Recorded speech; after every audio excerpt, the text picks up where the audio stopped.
Thank you. Okay, well, welcome everyone. Welcome to this special edition of the ialeUK webinar series, Landscape Connections. If you're not currently muted, please could you just mute for the time being. I'm Chloe Bellamy and I work for Forest Research and I'm part of the ialeUK committee. And for those of you who are new to ialeUK, we are the UK chapter of the International Association for Landscape Ecology. We are part of a global community of researchers, policymakers, and practitioners. And we're actually one of the longest running chapters of IALA, having run for almost 30 years now. And our beginnings were thanks to, in part, to one of our founding members, the late Bob Bunce, who made an outstanding contribution to landscape ecology, the community, and IALA itself throughout his long career. So last September, we actually ran off we ran a one-off Bunce symposium with CEH to celebrate his work and life. And we've also set up this annual Bunce Lecture in his memory. So each year, we are honouring him by inviting speakers to talk about exciting and topical issues in the field of landscape ecology. So today, I'm delighted to welcome Teresa from the University of Évora, who will be providing a talk on a European perspective of the landscape ecology of agroforestry. I'm also pleased to say that we have a brilliant discussion panel lined up from around Britain who will be responding to Teresa's talk. So we have, you could just mute please if you're not mute. We have Davy McCracken from SRUC. Unfortunately, Joe Hope didn't make it today. So, so if I'm just seeing if anyone isn't on mute, sorry, just getting a bit of an echo. But yeah, Joe Hope can't make it. So if anyone else is willing to give a bit of a Welsh perspective in the Q&A later, that would be much appreciated. And then we've got Sally Westaway, who's doing her PhD at the Royal Agricultural University and the University of Reading. And then we've also got Rory Lunny from DEFRA's Agroforestry Policy Team.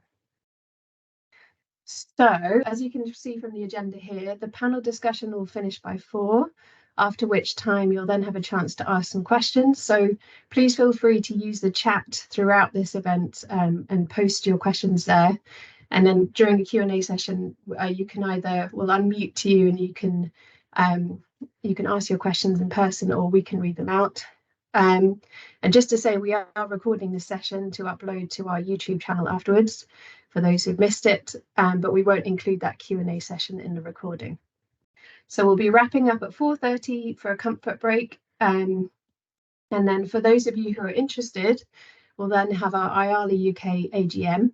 And we encourage all our members to come along, and also people who want to hear more about what we've achieved this year, our plans for next, and potentially to get more involved. So we'll be electing committee members to please stay on for that as well. So that'll be the last half hour, but as we said, optional.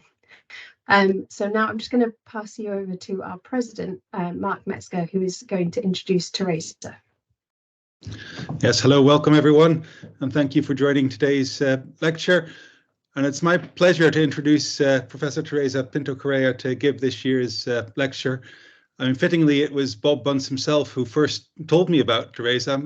He was one of my PhD supervisors, and he was always talking about the wonderful visits to Évora, about Teresa, the landscapes, and the wonderful Portuguese wine. And at that stage in the early 2000s, I sort of couldn't imagine that about a decade later, I was actually co-supervising a PhD student with Teresa. We had many stimulating chats over a 3-year period on Zoom and Teams, and I think it was even Skype back in the days. And yeah, it's great to have her here today to give the Bunce Lecture. Teresa has long championed landscape ecology. She was president of, and probably helped establish the Portuguese chapter of IALA. She was the first chair of IALA Europe, the European network.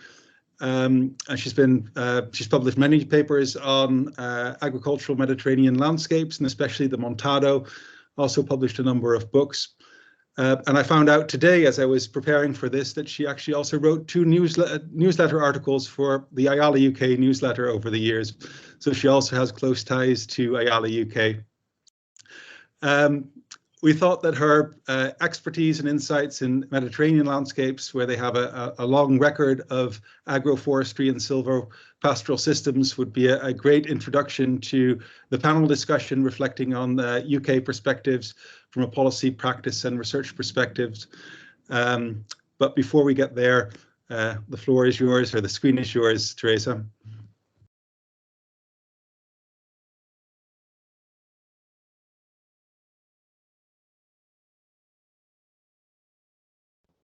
You'll need to unmute. Yep, brilliant. Yes. Okay. Okay, thanks, Mark and Chloe, for the introduction.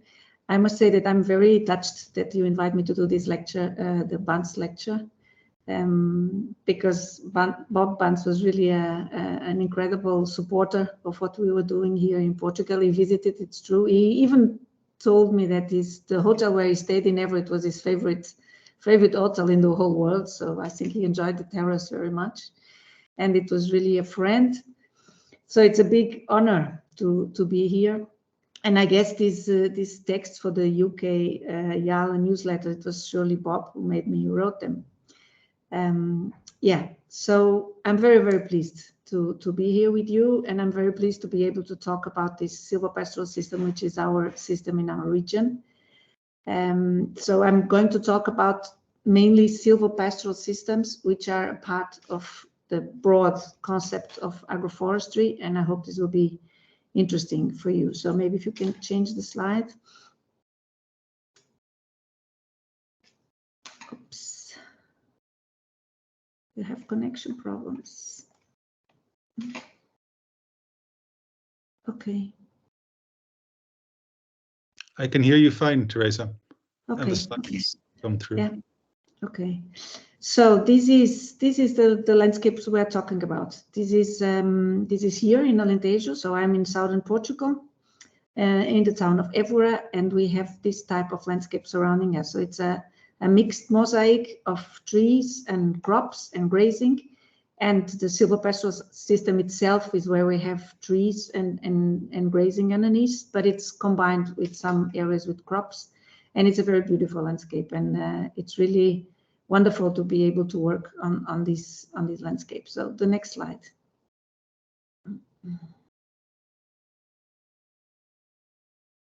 There's a bit of a time gap, I think.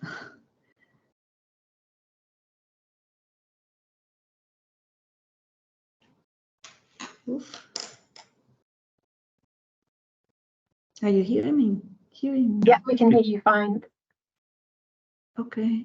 But the slide is not changing, at least not for me. I'm sorry. Okay, Mark, can you see the slide with the map on it? Yes, it has changed for me. Oh, but I don't see it. I see the old slide. Okay. Okay.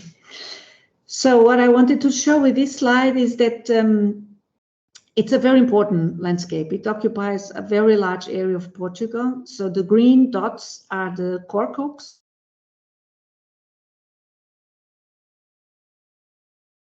They are the two species which are the ones dominating the silvopastoral system, and you can see how much it occupies, how important it is in southern Portugal, a bit also in eastern Portugal to the north, but much less than in the south. And then the area of the silvopastoral system goes on to Spain, so it's much broader in Spain. We have like roughly 3 million hectares in Spain and 1 million hectares in Portugal. And this type of system, it's here in Iberia where it is really the largest area of silvopastoral system, but something similar we found also in southern France, a bit in Italy, in Corsica, in Sardinia, and of course in northern Africa. So in the countries of Maghreb, we have a lot of the areas with similar systems, but with other trees. So it is an important area and an important system from a southern European perspective. The next slide. And what you see is that if we think about agroforestry, there's more than that, but a lot of the agroforestry in Europe are silvopastoral systems. So most of this area is grazed area, the area which is considered agroforestry. It's a broader one. It may be crops combined with trees and not grazing. But traditionally the system here was also a combination of crops in rotation with grazing. So crops 1 or 2 years and then grazing. But more and more it has become only grazing under the trees. What is, I think, particular to understand that this is mainly dominant. These systems are a system which can cope with difficult climatic conditions. And you see that where we have more of this system is also where we have highest vulnerability to climate change. So where we are really already registering higher temperatures and less precipitation. And it's also, if you see the map to your far right, it's related to low intensity of agriculture. So it's where we have typically less intensive agriculture is where we have this type of systems as a reaction or as a way to produce in difficult or scarce natural conditions. The next one. And the next one, I think it's about variations in climate. I think this is particularly important. And we have developed these systems in our conditions because we have these very strong limiting factors of the dry Mediterranean climate, which is not only combining when the temperatures are higher, it's where we have less precipitation, so very dry and warm summers, but also this extreme variability in the precipitation. So in the average precipitation, there's one value, but if you look at what you look in the graph to your right, it's the precipitation total along the years, and you can see how much it fluctuates. And this is a typical Mediterranean climate. So what happens with the system is that it can cope with this interannual variability. So it's also a system which probably will be able to be adapted in other regions of the world where climate change will bring also some differences in relation to the climate, which is known now. We will have maybe a possibility to develop systems like this, which can cope with this variability. So, yeah, and then we have also very thin soils and soils with very low organic matter. So this also one of the limiting factors besides the question of the climate and scarcity in water. Yeah, next slide. So what is this system we call montado, and it's called Dehesa in Spain? What is exactly what you see there? It's a very large cork tree, so they can be very big trees. They are not always like this, but we have cork and home. That's the trees we have. A bit of Quercus rotundifolia, Quercus pyrenaica, but just a little bit. And then we have this tree cover as different densities, and the undercover is used for extensive grazing. Sometimes in a long annual rotation with annual crops, but because mainly it's grazing and mainly extensive, we also have these patches of shrub which compose a mosaic in the undercover. So the undercover, it's very diverse because we have both grazing areas, a little bit of crops, and then we have these shrub patches in the areas where the animals go less or which are more difficult to access and where it's more prone to shrub. Okay, the next slide. So what I will show in the next slide is a bit, oh no, I still have this one. So I think what is important to consider is these differences in what you may have in these complex systems.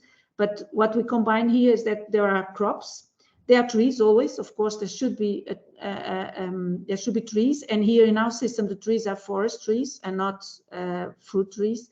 And then you have the animal production and the crop production. So the silvopastoral is the mixture of these different components, and the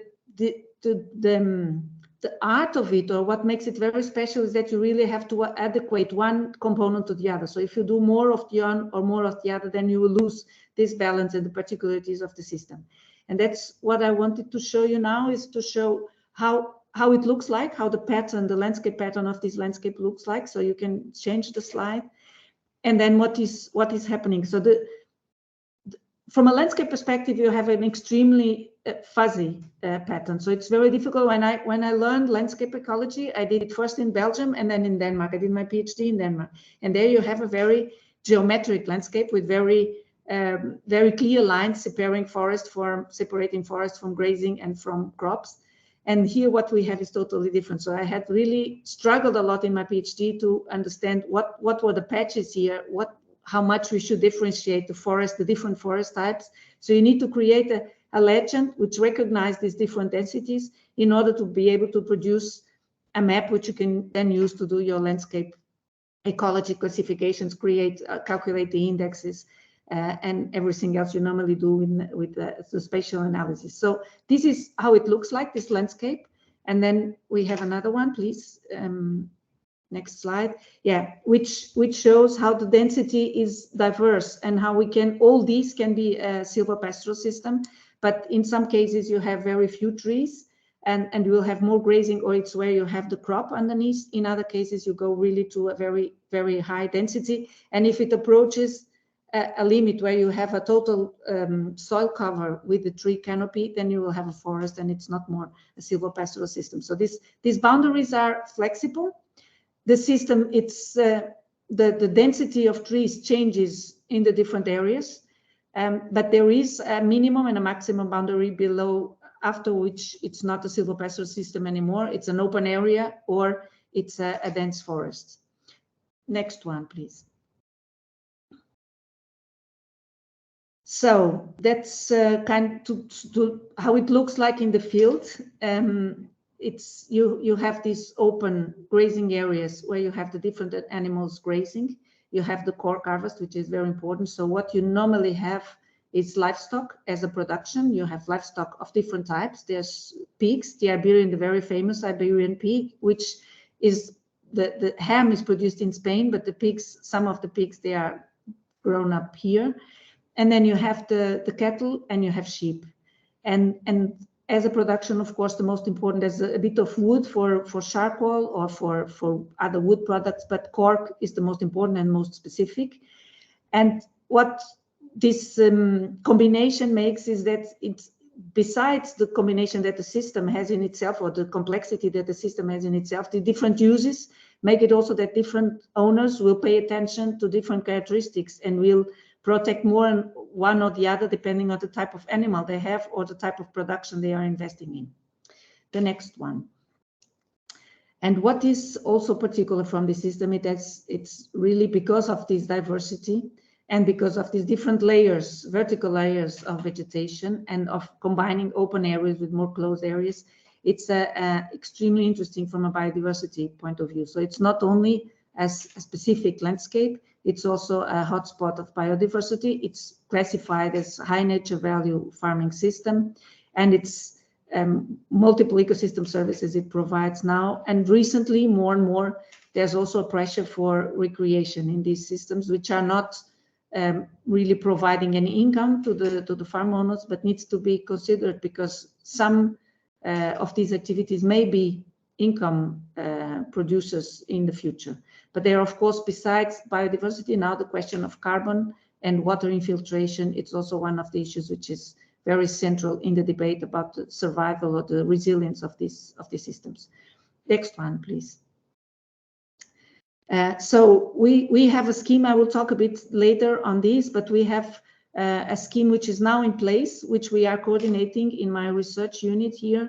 An environmental scheme where we had a lot of farmers applying to and very interested. It's a pilot, but the environmental results are related to what are the characteristics of this system. The environmental results which are considered in this policy pilot, it's the regeneration of the trees itself, so maintaining a tree cover which is dense and which is vital, a healthy and functional soil, because the question of the fertility of the soil, but also of the water infiltration is extremely important for keeping a good health of the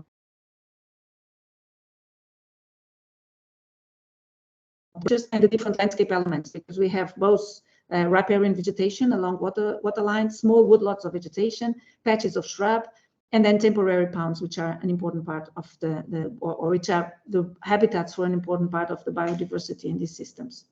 Next slide, please. So they are extremely interesting from a conservation point of view. So what we have been doing, in my team, we have been working really for a long time on the spatial dynamics of this system. And it's particular because of this fuzziness, but we progress a lot when you are able to use the satellite data in a more regular basis than before. Well, we were using air photographs. When I did my PhD, it was on air photographs. Now we use mainly satellite data. The next one. So what you see below, it's the area of Montado, and this is, I think, one of the slides I would like to call your attention to, because what is the dynamic now, which is not very obvious. We need really to have long-term series and to have a detailed capacity of classification of these different areas of Montado, different patches, is what we are observing and regularly from the 90s. It's a decay in tree density, and a continuous decay. That means that the density of trees gets lower and lower, and then at the moment you go below this threshold I mentioned before, and then there's only an open grazing area with some trees, and there's no renewal of the tree. So that it has a series of impacts I will talk about a bit after. But so what happens is a kind of silent process where first you have an opening, less density, an opening, and then finally there's one moment where when we do the classification, this patch is not anymore Montado or silvopastoral system, it has become an open area.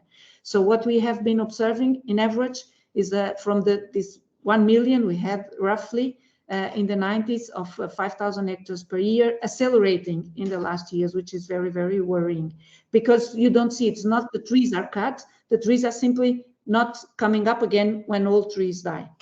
Yeah, next slide. And so what you see here, what I try to show in this slide is you see one photograph where you have the trees which are alive and then the dead trees. And if you look at the map which shows the whole southern Portugal, the red dots is all the points, all the areas where we have found dead trees when we recently, so in 2018, and you see that it's covering, it's all over. So we have a decay of tree cover all over, and therefore we call it this a silent process, because it's not something where you observe a change from one year to the other. It's progressively, and then there's one moment where the area is not classified as silvopastoral anymore. The next slide. And the next slide shows from the different calculations we have made or relations at different scales that this appearance of the tree cover is closely related or highly related with the density of grazing. So the more you have grazing animals, if you're not investing in the system, maybe there are cases which show that you can be investing in soil productivity, in soil regeneration with conservation agriculture, then you are able to have a higher density of grazing and still preserve your Montado area. But you have to preserve the trees. So, but in average, when you have more than this 0.4 to 0.6 gross livestock units per hectare, you will start the decay of the system for good. And I wanted to show this slide, and I think this is an important point, is that when you have these systems which you have these different components, it's extremely important to keep the balance. So what farmers have been doing is investing in livestock progressively more since we came in, Portugal came in the European Union, and there's been support for livestock production coupled to the livestock, to the number of animals you have. So if you increase the number of animals, you will have the animals tramping on the young shoots with more compaction of the soil and less capacity of the system, of the forestry part, to regenerate. So it's a question of income, of course, but the balance, I mean, we have not been able, or probably the advisory system and the policy system has not been able to compensate for the maintenance of the forest, even if the forest produces cork, which is, there's a high added value to the cork, but the subsidies to the cattle production are annual, and that's what drives mostly the management of these farmers. So this balance is extremely important. There may be other causes like climate change and lack of precipitation. There are other issues, but this question is extremely central, the pressure from grazing. And I think when thinking about the system, some type of system, other parts of Europe, it's important to think about this balance, and the balance requires a constant adaptive management in order to be able to maintain the balance.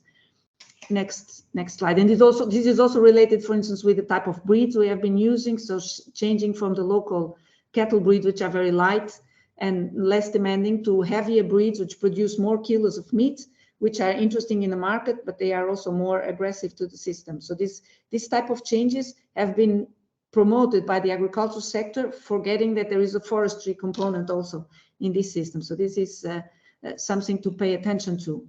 What I wanted to show you now is the impacts we have of this opening of the system. One of them is that you have much more, the temperature becomes higher at the soil level, and therefore it becomes more difficult for the young trees to regenerate, because it's not only because there's less young trees and not only because the animals are pressing on them, but because at the soil level, we have the effect of climate change, so higher temperatures, but also we have this effect that the air is more open, so there's the radiation at the soil level creates higher temperatures and therefore more difficult conditions for the forestry part.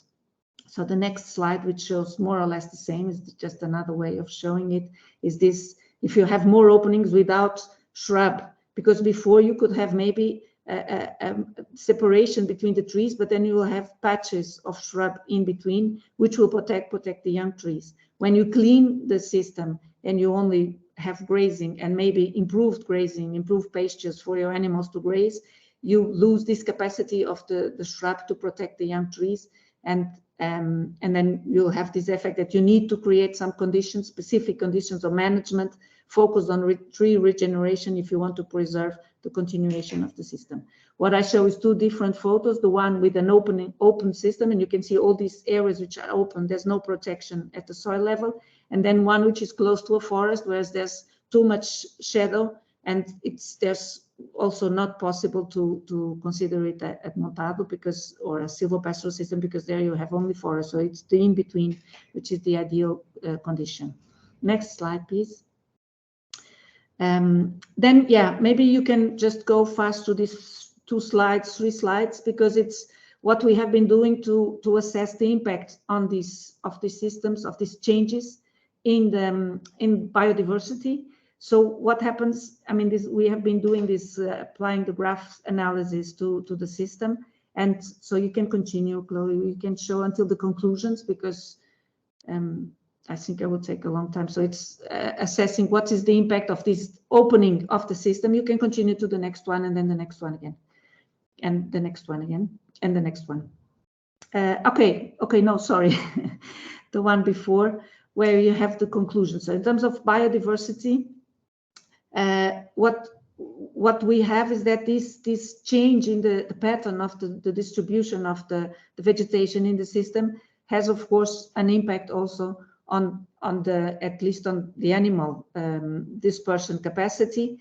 And because the patches are more isolated, you have consequently a decrease in the conditions, the habitat conditions for these different indicator species. So that's what we are registering, which is something which could be expected, but it's important to highlight that the data we have show exactly this, that by opening the system, you create a change in the habitat structure, less connectivity, and therefore more difficult conditions for these indicator species.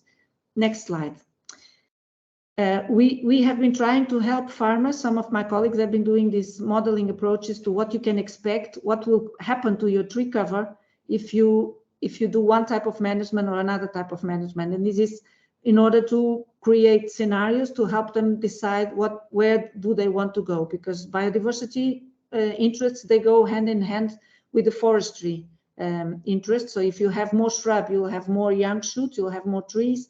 So these models, they help us to show to the landowners what will happen if you let it just go with your cattle or with your sheep in the density you have. You have the income now, but in 20 years you will have much less trees, and that means much less income. So it's mainly trying to understand where is the threshold, how much can I press the system before the system changes to something else. So these models help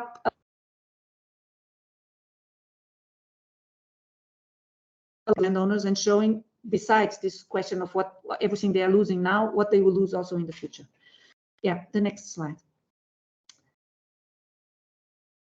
So what we have been trying to do, and this relates more to policies, is in face of these trends of this change, which means openings in the system and decay, which is are problematic both from a biodiversity point of view, a landscape point of view, a forestry production point of view, and it's only favoring short-term income related with subsidies.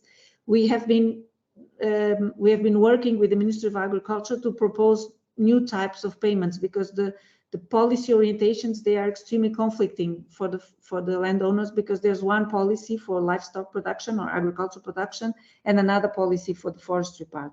So in order to integrate, we have suggested that we create one of these result-based agro-environmental schemes, which have been promoted by the European Commission in the last preparation of the CAP program, which is now in place.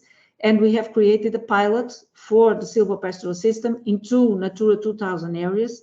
I don't have the time, so I will not talk a lot about it, but the main thing is that you compensate farmers for results achieved, environmental results, instead of compensating them for practices which may protect the system. So it's innovative, it's very demanding in transaction costs, in preparation, in talking with the farmers, in creating the indicators, in measuring, but it has the advantage that you will know what you get from your money in terms of payments. Next slide, please. So there's where we have discussed with landowners, with technical staff, and with specialists, what would be the results which are important in this type of system. So the indicators or the environmental results which are compensated for, they need to be dependent on farm practices. They need to be considered as conservation measures, and so important for conservation seen from an environmental perspective, so considered in the legislation, and be supported on scientific knowledge. So this combination of these we have done through a series of workshops and field visits with landowners, with technical staff, and with colleagues from different specialities, from the forestry, the soil, the biodiversity, mainly this, and the agronomy part. So the next slide shows this, the environmental results we have come up to. It's the same slide where I've already shown with the results, and then we have created indicators for each of these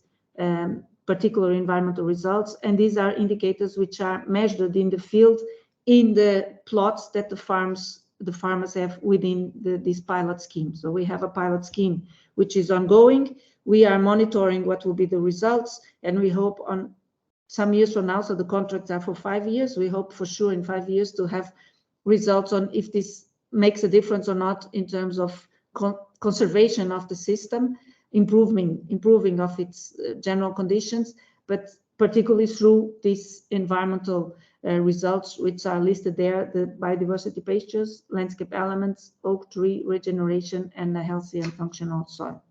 The next slide. And then there's another question in terms of what can help conserving the system. It's from one side different types of policies, which is what I showed before. So creating policies which consider the system and compensate farmers for more integration again, which was something they did 100 years ago, but has been lost step by step, this capacity to integrate. And the other thing is this, how can new users create advantages for the landowners, because we have recreation, we have bird observation, we have different types of conservation goals, but there is really no, it's not included in the way this system is managed. So there is not exactly defined who decides this. Do we have a regulation at landscape level which says that these areas of Montado are very important, we need to preserve them, or we need to preserve them around the water courses because biodiversity corridor would be very interesting there. This is not happening. So it's managed at the individual farm level, and even if farms are very big, there are farm estates with up to 1,000, 2,000 hectares.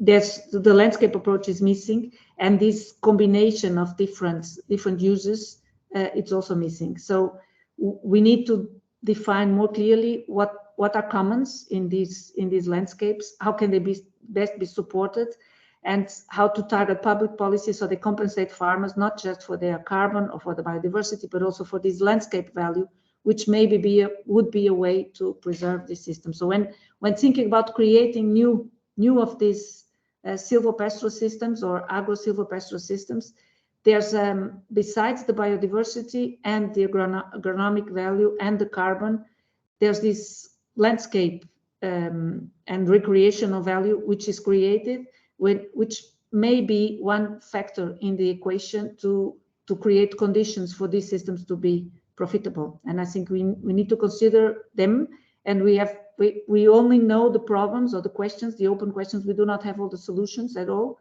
But I think it was worthwhile mentioning it because it may be a way to also support this type of change in the agricultural landscape. Okay, the next slide I think is the last one.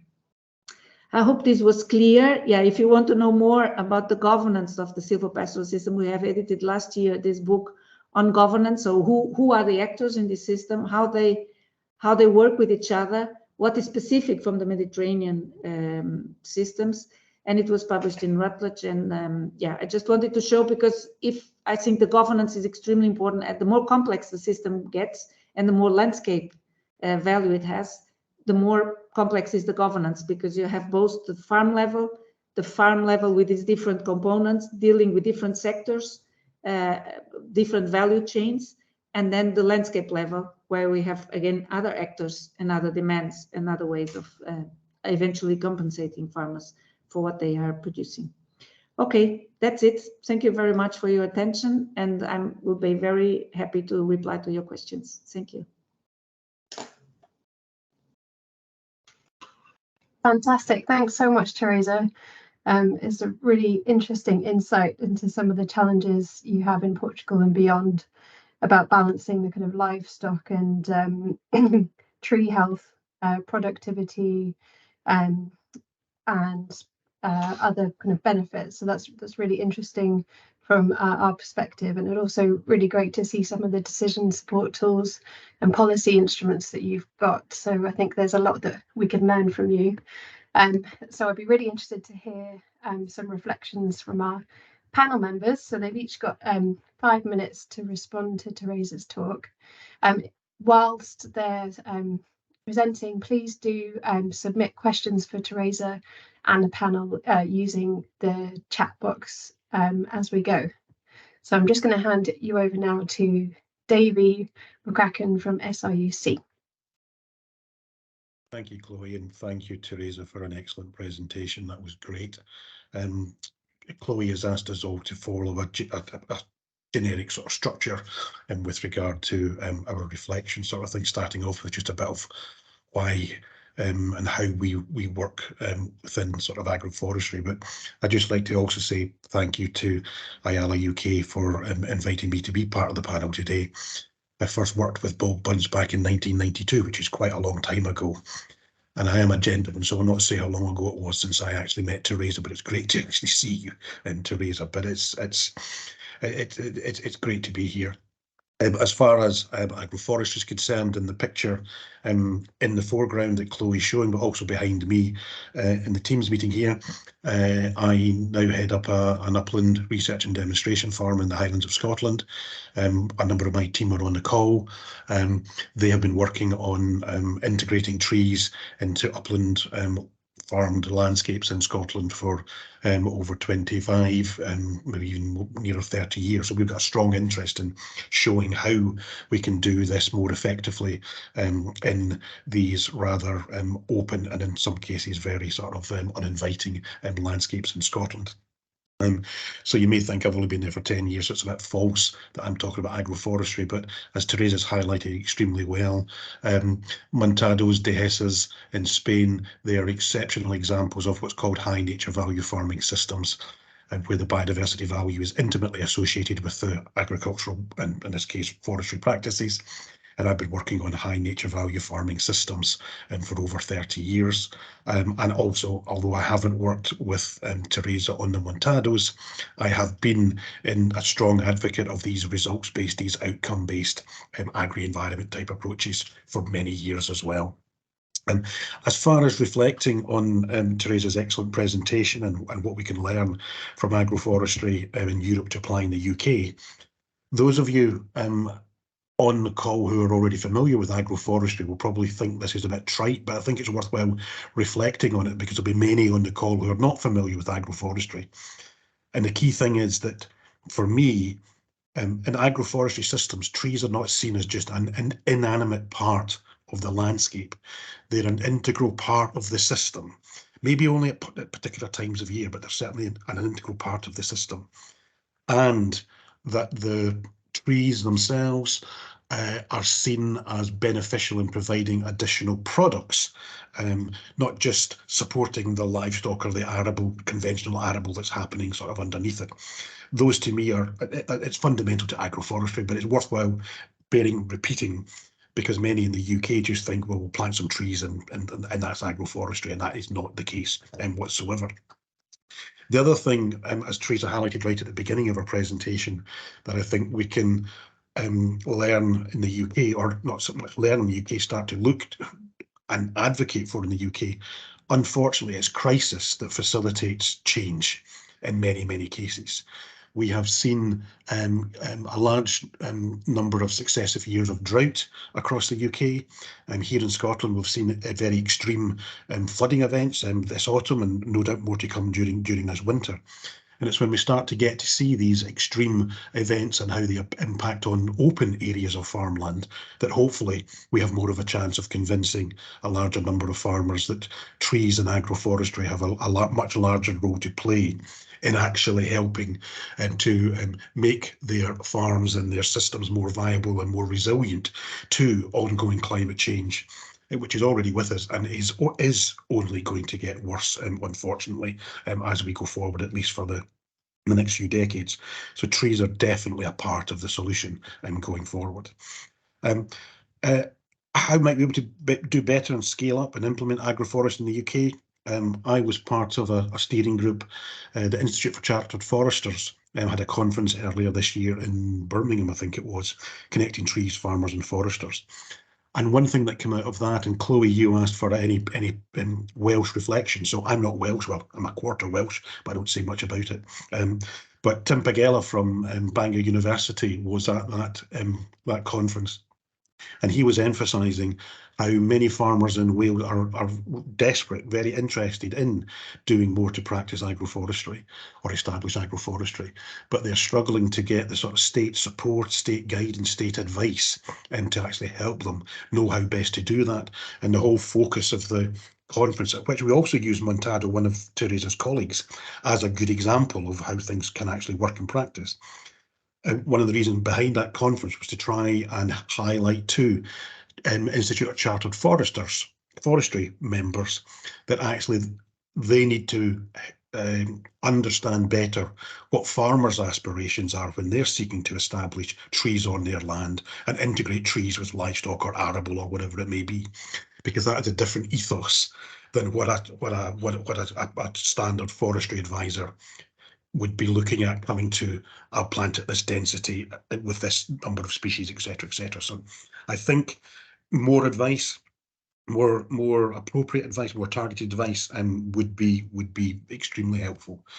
And those on the call who are already working on agroforestry in the UK, working with various policy elements across the 4 nations, know that establishment costs of agroforestry can be high. It can be extremely high.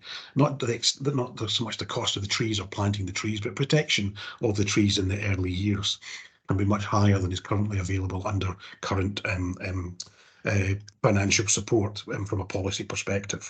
And so I think that's something important to actually look at as well.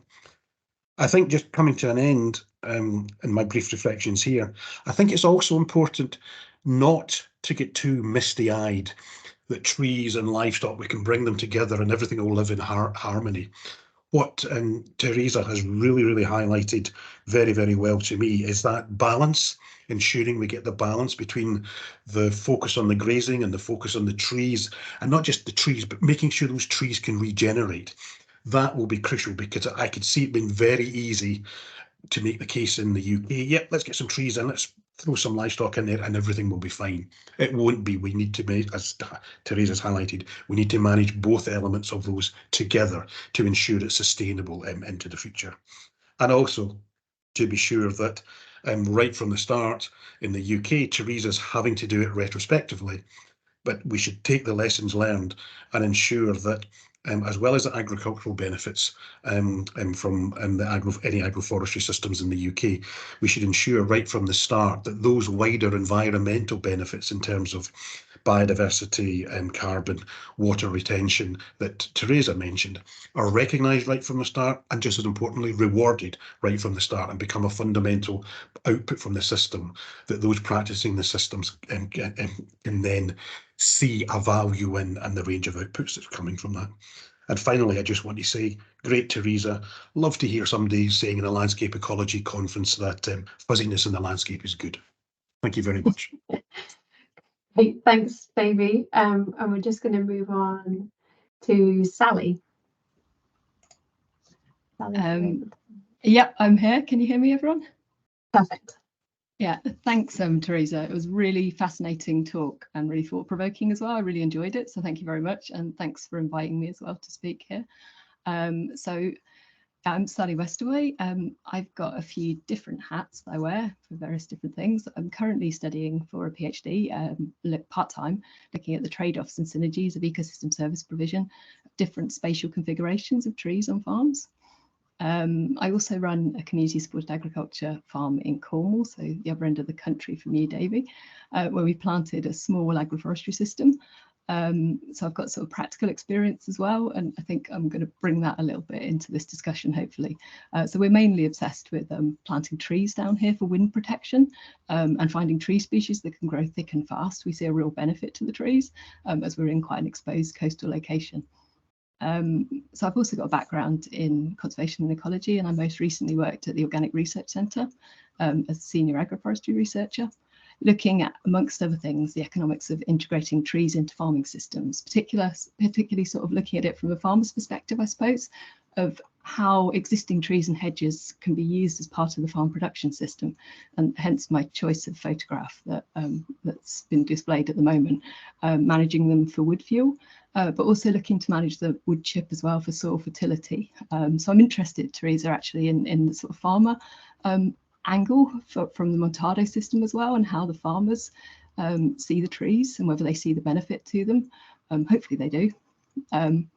I also worked on stakeholder consultation projects with farmers interested in agroforestry to help to identify gaps in research and knowledge, of which there are still quite a lot.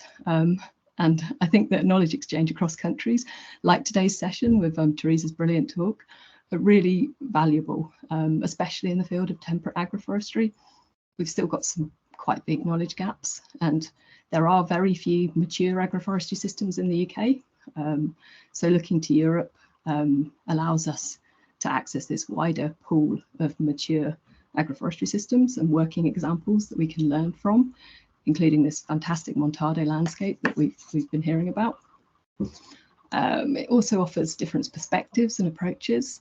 For example, the bocage landscape, the sort of hedged landscape in Brittany, is quite similar to the landscape down here in Cornwall, where I'm based.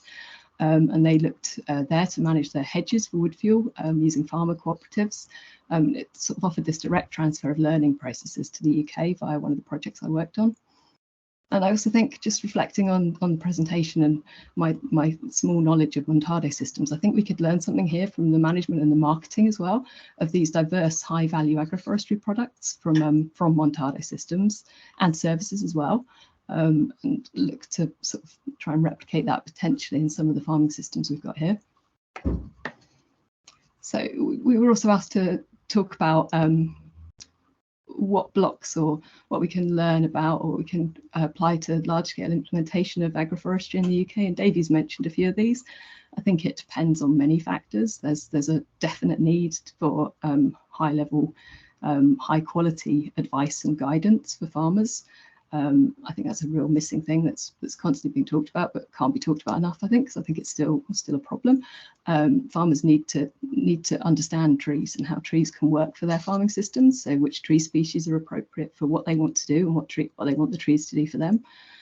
We need more relevant examples that farmers can see and learn from. So showcasing systems that are working, systems that aren't working, having a look at what's out there. And finally, I think it's really important that farmers see the value of trees on their farms. For example, offering diversity of income streams or more resilience in the face of climate change, potentially. yeah, I suppose I wanted to sort of ask Teresa as well this question about whether she thinks that farmers in the Montado where she's worked value the trees on their farms, and if so, why? Thank you very much. That's me. Fantastic. Thank you, Sally. And we'll just move on to our final panel member, Rory, before we go to the Q&A. So over to you, Rory. Thanks. Thanks, Chloe, and thanks, Teresa, for the brilliant talk, and also thanks for inviting me to talk today as well. So just to give you a bit of background, myself, I work for DEFRA in the Agroforestry Policy Team at the minute, but before that, I actually was in scientific research, worked with Professor Jim McAdam, who was one of the sort of pioneers across the UK and Ireland with agroforestry. And I did a lot of work at Loughgall through the Agri-Food Bioscience Institute, and they set up a lot of the trial work on silvopasture. Just that's the photo on the screen at the minute on the right-hand side. And it was planted back in about 1987 or 89, I think. And then the photograph just on the left-hand side is a newly planted one way up in the North Antrim coast. But I just wanted to show those there, the sort of compare and contrast of newly established versus something that's been long going. But I think the talk you gave today, Teresa, one of the really good points to me that sort of stood out is the going above and beyond there on the policy side and coming from a scientific research side into work now in the DEFRA Agroforestry Policy Team. It's really trying to utilise the evidence that's out there in the Portuguese side of things, the Montado or the Tahitian Spain, or even large meadows in the Eastern Alps or south of France, silvopasture systems, and applying that to the policy side of things. The other side of the coin is the densities that you showed there. I thought that was really fascinating when it showed the very open, like 0 to 30 sort of trees, 30 to 50, and then 50 plus when it goes from silvopastoral systems potentially into a woodland system. I know from a policy perspective, that's something that we definitely have really had a lot of discussions on and really tried to iron things out of when agroforestry becomes woodland or when it still stays as agroforestry or agriculture. So yeah, I think that's really sort of a key point going from into the policy world. The other thing that I think is really key from your talk and also from my own experience is really knowing what the farmer wants, and that sort of, going above and beyond results-based system, I think really directs it towards that from a policy perspective anyway, just basically getting the farmer what suits the farmer's farm rather than trying to enforce or imply something potentially that doesn't suit that type of farming system or geographic location or the actual vegetation that's growing in the area. I think the big thing from a policy perspective that I find is using the evidence, and it can be a lot of ecosystem service. Evidence exists for agroforestry, both for silvopastoral, wood pasture and silvoarable, and it's really sort of ironing out or trying to figure out if someone does an agroforestry system, their aim, why are they doing it before they even plant it? Is it going to be for regulation? Is it for the carbon element that everyone talks about, or is it going to be for something different? Potentially the ecological nutrient cycle, or is it going to be for their animals? Like you see there in the Montado, it's very obvious that the farmers get the benefit from the shade in the hot summers, and potentially in the they can get the rain as well, shade and shelter as well, and the fodder potential there.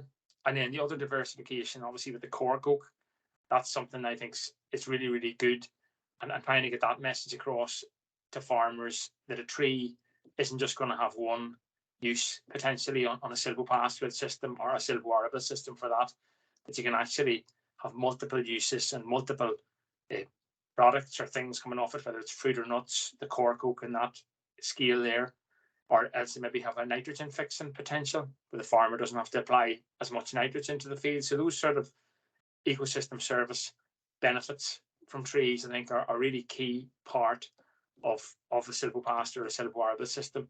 And what really fascinates me about a lot of the systems around Europe, and particularly Portugal, the Montados and the Tahitian Spain, is that they're old, they've been around a long time, but they're great examples of how the livestock and the tree component can really work together in the same piece of land. And I think it can be difficult to explain to a lot of farmers potentially and to policy people I know in DEFRA how those two can really work well together in a very sort of positive, like, unified way, as opposed to being contrasting, because there's such a contrast with schemes and policy in the past where there was very much, these are agricultural, these are forestry, and the blend of the two nearly in agroforestry can be difficult for a lot of people to get their head around. And I think being able to see, photographs, being able to see the presentation that you've given really sort of irons out and hammers home a lot of the major benefits, and you can actually see it in the landscape and what a difference it actually makes. Thanks. That's me. Fantastic. Thank you, Rory, and thank you to all our speakers today for the really varied, exciting, and really insightful ideas and thoughts. So now it's your chance to ask your questions to Teresa and the panel.